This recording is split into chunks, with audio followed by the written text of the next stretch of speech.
हाँ देखिए, the topic है different combination of dielectric between the plates of capacitor. अभी आपने केवल वही पढ़ा है कि एक स्लैब रखते हैं टी थिकनेस की, ठीक है ना, और तो चीजें हैं उसकी इक्विवेलेंट कैपेसिटेंस कितने निकलेगी। बोर्ड में वैसे ही डेरिवेशन आता है और कुछ नहीं आता है बोर्ड में इसके आगे, ठीक है। बट ये जो अब मैं करा रहा हूँ, काफी तरह के कॉम्बिनेशन मिलेंगे आपको, इंटीग्रेट भी करना पड़ेगा।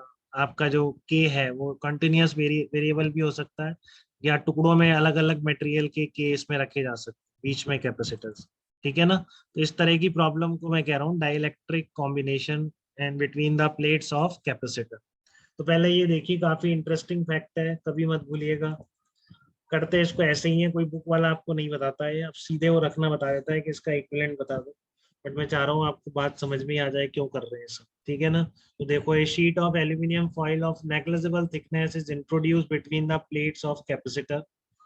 ये आपका कैपेसिटर था, इसकी पैरेलल प्लेट कैपेसिटर था, बीच में एक प्लेट रख दी इसमें, ठीक है। मेटल प्लेट है, शायद लिखा होगा एल्यूमिनियम फॉइल मतलब मेटल प्लेट, ठीक है। एल्यूमिनियम शीट रख दी जैसे यहाँ पे कर रखी है मैंने, पहले ये था फिर ये शीट रख दी। तो अगर इसकी इनिशियल कैपेसिटेंस कैपिटल सी थी, ठीक है ना, if the initial capacitance was capital C then find out new capacitance of the system. अगर इसकी इनिशियल कैपेसिटेंस सी थी तो ये डाइलेक्ट्रिक स्लैब रखने के बाद ये जो सिस्टम बनेगा, इसकी कैपेसिटेंस कितनी होगी, ठीक है ना। तो पहले तो अगर मैं डायरेक्ट उस फार्मूले से जाऊं जो आपको याद है, तो कितनी निकल के आएगी देखें एक बार। Epsilon not A upon D minus T plus T by क्या होता है। आप कह रहे हो थिकनेस बहुत ही नेग्लिजिबल है, ठीक है ना, एल्यूमिनियम फॉइल रखी है, नेग्लिजिबल थिकनेस, ठीक है ना। मेटल प्लेट है बहुत ज्यादा थिन, ठीक है। तो आप इसमें टी को क्या रखोगे, टी के कंपैरिजन में तो टी जीरो ही हो जाएगा, ठीक है ना। तो ये भी हट जाएगा, ये भी जीरो हो जाएगा। अब की जीरो बाई इंफिनिटी कोई इनडिटर्मिनेट फॉर्म तो होती नहीं, होती है या जीरो बाई इंफिनिटी बताओ।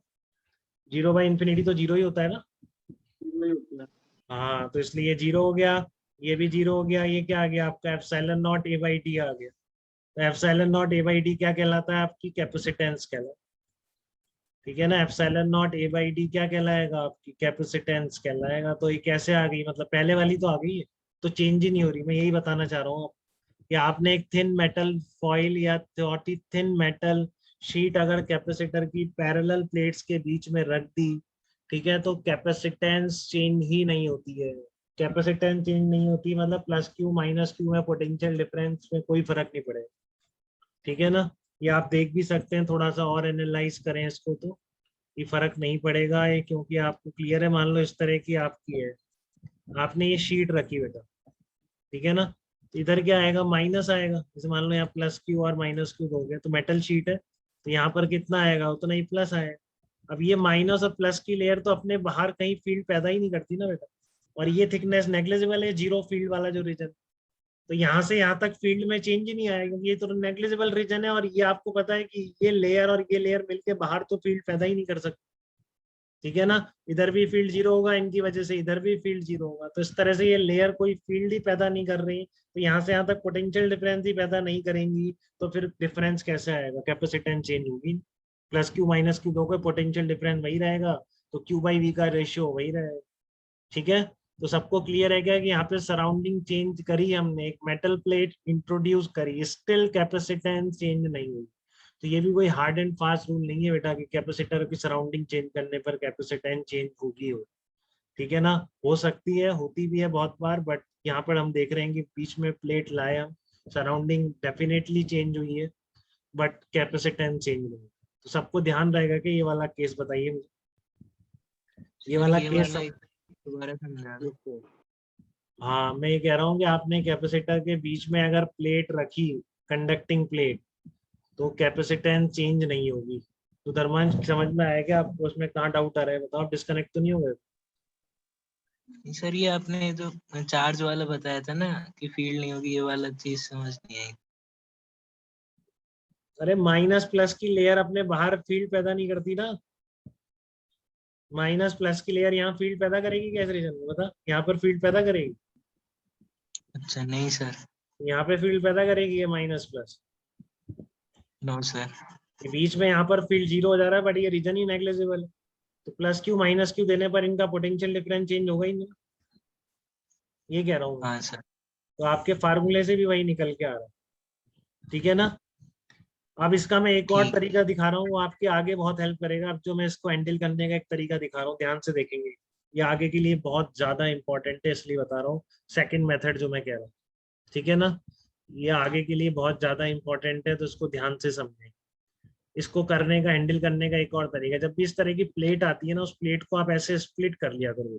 समझ रहे हो, ये प्लेट आई तो आप इस प्लेट को ऐसे स्प्लिट कर दो। ठीक है ना, कोई फर्क नहीं है सिंगल प्लेट और इस तरह की दो प्लेट लगाने में, ये ऑलरेडी बात हो चुकी है। अपन क्या कर रहे थे अब तक, इस तरह को इससे रिप्लेस कर रहे हो। अब मैं कह रहा हूँ उल्टा करो। इस वाले को आप ऐसे नहीं मान सकते क्या, इस तरह से मान सकते हो कि नहीं, बताओ। कंडक्टिंग वायर से कनेक्टेड है दोनों प्लेट, तो ये क्या होता है, एक सिंगल कैपेसिटर ही तो होता है। बताइए। Yes sir. हाँ एक में आप बताइए बेटा, डाउट तो नहीं है इसमें। इस प्लेट को मैं नहीं ऐसे, सर। हाँ मैं इसको प्लेट स्प्लिटिंग बोलता हूँ। मैं आपको ऐसे 3-4 क्वेश्चन अलग से भी कराऊंगा इसी नाम से। ठीक है ना, प्लेट स्प्लिटिंग के नाम से, काफी इंपॉर्टेंट मेथड है। यहाँ पर एक बहुत छोटा सा यूज हो रहा है, ये जो कंडक्टिंग प्लेट है उसको मैं इस तरह से लिख सकता हूँ क्या। ठीक है ना, बिल्कुल वही चीज है, उल्टा अभी तक मैं कर ही रहा था कि मेरे पास ये वाला केस आ रहा था, मैं इसको इससे रिप्लेस कर रहा था। ठीक है ना, मैं इसको मान रहा था कि ये पूरी की पूरी एक ही प्लेट आ जाती है। अब मैं इस प्लेट को ऐसे करूँ तो यहाँ पे कितनी, मान लो एक्स डिस्टेंस पे रखिए आप, तो ये डिस्टेंस एक्स हो जाएगी, वही कैपेसिटर है और वही मेटल प्लेट रखिए आप, तो ये वाली डिस्टेंस कितनी हो जाएगी, डी माइनस एक्स हो जाएगी। ठीक है, तो अब ये बताओ, ये मुझे दो कैपेसिटर का सीरीज कॉम्बिनेशन दिख रहा है कि नहीं दिख रहा है इन दोनों पॉइंट्स के बीच। ठीक है ना, इन दोनों पॉइंट्स के बीच आपको कैपेसिटर निकालनी है ना इसमें। तो ये दोनों capacitor as a combination, series combination दिख रहे हैं कि नहीं दिख रहे हैं आपको, ये बताइए। ध्रुव आपको दिख रहे हैं बेटा ये सीरीज कॉम्बिनेशन? भाविक आप बताओ, सीरीज कॉम्बिनेशन दिख रहे हैं आपको ये दोनों कैपेसिटर?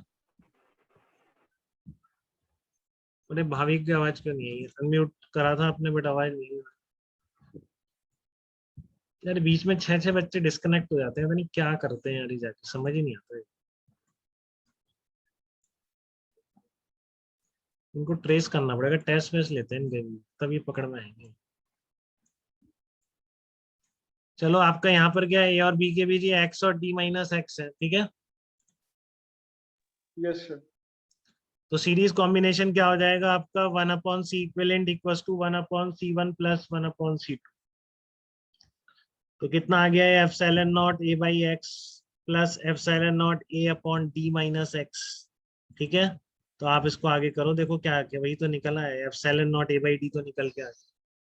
ठीक है ना, बट थिक शीट होती तो आपकी प्रोसेस अब कैसी रहेगी, जैसी बताई। अब आप ऐसे नहीं करेंगे कि ए माइनस बी के अक्रॉस 3 टुकड़ों में पोटेंशियल डिफरेंस निकालेंगे। ठीक है ना, अब आप इस पर आ जाएंगे इक्विवेलेंट पर, क्योंकि आपको सब पता है, कॉम्बिनेशन इक्विवेलेंट ये सारी बातें आप सीख चुके। ठीक है, तो अब आपके बीच में पहले भी कराता था एक क्वेश्चन, दो प्लेट्स के बीच में एक डाइलेक्ट्रिक या मेटल प्लेट रख दी, तो कैपेसिटेंस या तो फार्मूले से निकालोगे आप इस तरीके से। ठीक है ना, नहीं तो अब आपकी ये वाला मेथड बहुत प्रैक्टिस में आना चाहिए कि ये क्या बन जाए। ठीक है ना, ये देखो क्या बन जाएगा, आपकी थिक मेटल प्लेट रख दी, तो टी थिकनेस की, तो ये कैपेसिटर बन गया, ये कैपेसिटर बन गया। ठीक है ना, इसको ऐसे तोड़ के रख दिया पूरा, तो कोई फर्क नहीं पड़ता, थिन हो या थिक हो, ऐसे तोड़ के तो हमेशा लिख सकते। तो फिर से आपको ये कॉम्बिनेशन ऑफ टू कैपेसिटर्स दिख रहा है। ठीक है ना, फिर से आपको ये क्या दिख रहा है, कॉम्बिनेशन ऑफ टू कैपेसिटर्स दिख रहा है, और दोनों किसमें, सीरीज कॉम्बिनेशन में।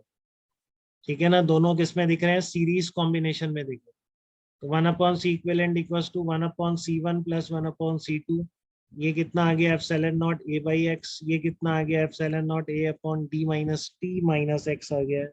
ठीक है, तो यहाँ से सी इक्विवेलेंट कितना आ गया, epsilon not A upon D minus T, ये इक्विवेलेंट कैपेसिटेंस कहलाएगी दोनों की।